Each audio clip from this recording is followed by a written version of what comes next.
కేంద్ర అధ్యక్షులు సోదరుడు సంజయ్ కుమార్ గారు ఈరోజు ఏదైతే రిలే నిరాహార దీక్ష నిర్వహించారో 42% బీసీల యొక్క రిజర్వేషన్లు కామారెడ్డి డిక్లరేషన్లో ఏదైతే మాట ఇచ్చారో దాన్ని అమలు చేయాలని ఈరోజు మిగతా బీసీ సంఘాలు చూసినాం. దీనికి ముఖ్య అతిథిగా ఈరోజు మాకు పెద్దన్నగా వారి ఆశీర్వాదంతో నిర్వహించినటువంటి యొక్క ఏదైతే ఉందో దీక్ష ఉందో ఇది మున్ముందు కూడా వారి నాయకత్వాన మిగతా సంఘాల నాయకత్వాన అందరం కూడా బీసీలందరం పార్టీలకు అతీతంగా ఇంతకుముందు పెద్దలు చెప్పినట్టుగా మేమెంతో మాకెంత కావాలన్నది నినాదం ఏదైతే ఉందో ఇది గ్రామ స్థాయికి తీసుకెళ్ళి మా యొక్క హక్కులు మేము సాధించుకుంటామని కూడా సందర్భం.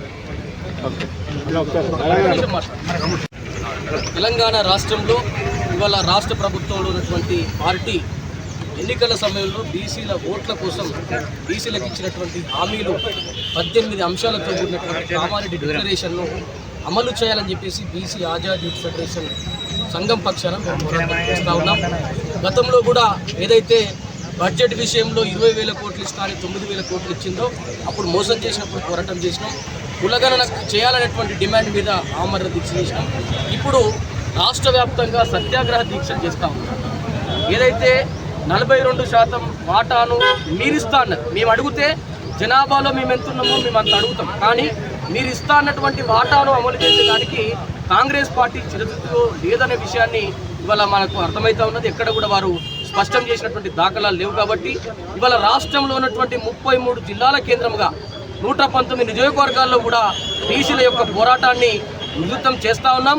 ఈ యొక్క 33 జిల్లాల్లో కూడా సత్యాగ్రహ దీక్షలను చేపట్టబట్టుకుపోతా ఉన్నాం.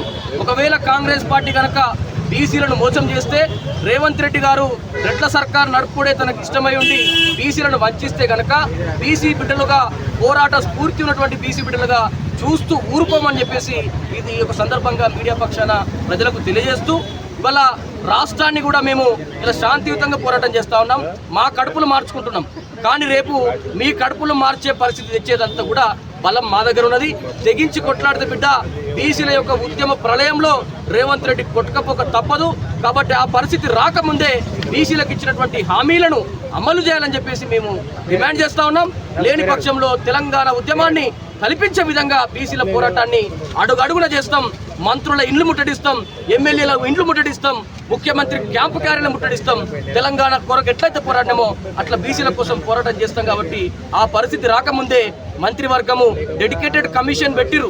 సుప్రీంకోర్టు గైడ్ లైన్స్ ఏదైతే ఉందో అది అమలు చేయాలంటే సీలింగ్ దాటాలంటే తప్పకుండా కులగణన కావాలి. సైంటిఫిక్ డాటా ఉన్న దగ్గర ఈ యొక్క రిజర్వేషన్లు పెంచుకోవచ్చు స్థానిక సంస్థల్లో అని సుప్రీంకోర్టు గైడ్ లైన్స్ ఇచ్చింది. ఆ గైడ్ లైన్స్ అమలు చేయడానికే కదా కులగణన కావాలని ప్రాణాల మీద తెచ్చుకొని కోమా పరిస్థితి కొట్లాడింది. సో కాబట్టి ఏదైతే మీరు తప్పుడు ఆలోచనలను ప్రజల లోపలికి తీసుకుపోతూ కోర్టు సీలింగ్లు ఉన్నాయని మోసం చేసేటువంటి విషయాన్ని కూడా మీరు చేయకుండా తప్పకుండా మీరు ఇచ్చినటువంటి మాట నిలబెట్టుకోవాలని చెప్పేసి రాష్ట్ర ముఖ్యమంత్రిని సందర్భంగా నేను కోరుతా ఉన్నా. Jakkani Sanjay Kumar, BC Azadi youth federation జాతీయ అధ్యక్షుడు. సభ ఎన్నికలకు ముందు కామారెడ్డి డిక్లరేషన్ పేరిట బీసీల విషయంలో కాంగ్రెస్ పార్టీ అనేక హామీలు ఇవ్వడం జరిగింది. ప్రధానంగా కులగణన, బీసీలకు చట్టసభల్లో 42%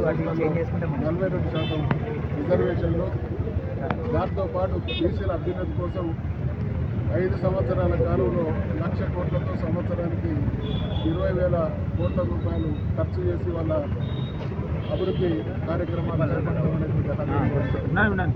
ఈరోజు కాంగ్రెస్ పార్టీకి ప్రభుత్వానికి వచ్చిన తర్వాత బీసీలకు ఇచ్చినటువంటి హామీల్ని చిత్తశుద్ధితో అమలు చేసేటువంటి విధానం లేదు అనేటువంటి విషయం స్పష్టమైంది.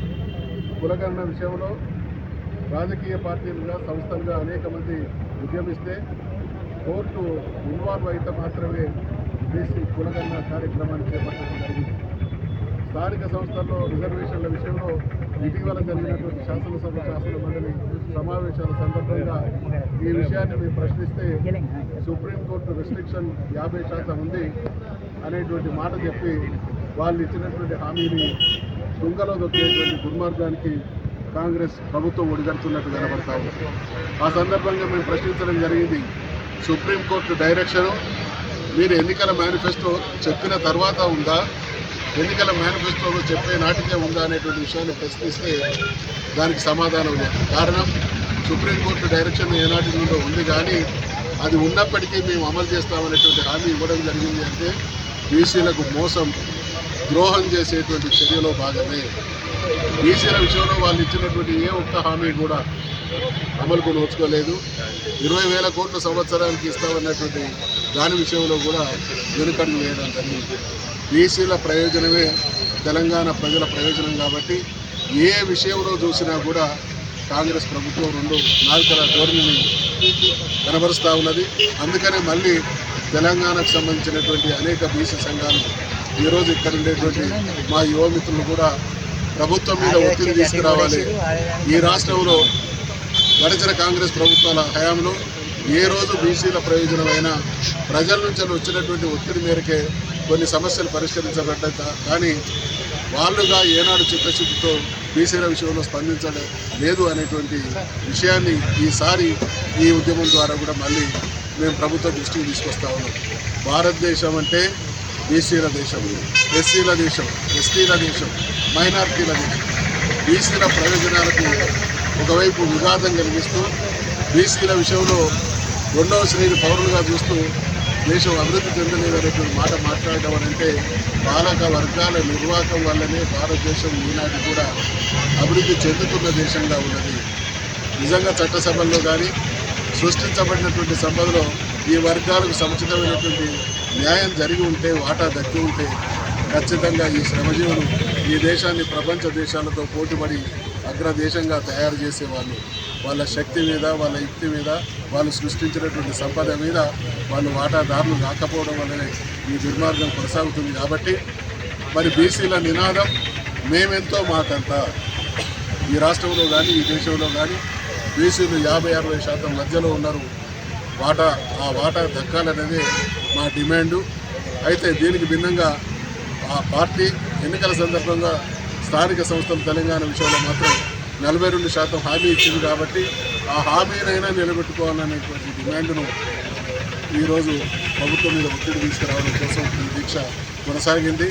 తప్పకుండా ఈ దీక్షతో పాటు మాకు సంపూర్ణమైనటువంటి న్యాయం జరిగేంత వరకు బీసీలందరం ఈ పార్టీలు లేదా సంఘాలకు అతీతంగా ఈ నినాదంతో ముందుకు సాగుతాం. మా వాటా దక్కించుకునేంత వరకు ఇదే ఉద్యమ స్ఫూర్తిని కొనసాగిస్తాం.